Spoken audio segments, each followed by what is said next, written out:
பம்முன்னு இருக்க வேண்டிய இடத்துல கம்முன்னு இருக்கணும், கும்முன்னு இருக்க வேண்டிய இடத்துல கும்முன்னு இருக்கணும். இது யார் சொல்றது? திரு விஜய் அவர்கள். அரசியல் அப்படி இருக்க முடியும் தானே? கம்முன்னு இருக்க வேண்டிய இடத்துல கம்முன்னு இருப்பேன், கும்முன்னு இருக்க வேண்டிய இடத்துல கும்முன்னு இருப்பேன். திரு விஜய் அவங்ககிட்ட கேளுங்க, ஐயா கம்முன்னு இருங்க, கும்முன்னு இருங்க, பேச வேண்டிய இடத்துல பேசுங்கன்னு நீங்க விஜய்கிட்ட சொன்னாவே நல்ல அரசியல்வாதியாக வருவாங்க.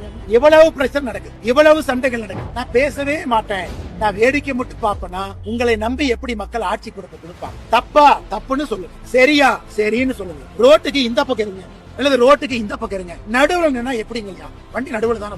அதனால திரு விஜய் அவர்கள் நியாயப்படி மக்களுடைய உணர்வு இன்னைக்கு எந்த பக்கம் இருக்கு? திருப்பரங்குன்றத்திலே தீபம் ஏற்றப்பட வேண்டும் என்று விருப்பப்பட்டு அவங்களுடைய ஆதரவு எந்த பக்கம் இருக்கும்? நான் பேசவே மாட்டேன்னா அது எந்த விதமான அரசியல்? நான் தமிழ்நாட்டில் தொடர்ந்து சொல்றது, விஜய் அரசியல இருக்கட்டும், அவர் சித்தாந்தத்தை சொல்லட்டும், மக்கள் ஓட்டு போட்டு முடிவெடுக்கணும். அப்படி இருக்கும் பொழுது எனக்கு ஒரு விஷயம் நான் பேசுவேன், ஒரு விஷயம் நான் பேச மாட்டேன்னா, இதே விஜய் அவர்கள் புதுச்சேரிக்கு வந்தார், நம்முடைய ஆட்சியில கூட்டணி ஆட்சியில ஒரு எம்எல்ஏ மந்திரி ஆயிட்டாரு, அவரு சிறுபான்மையர் அப்படிங்கறக்காக அவருக்கு பொறுப்பு கொடுக்கல விஜய் பேசினாரா இல்லையா?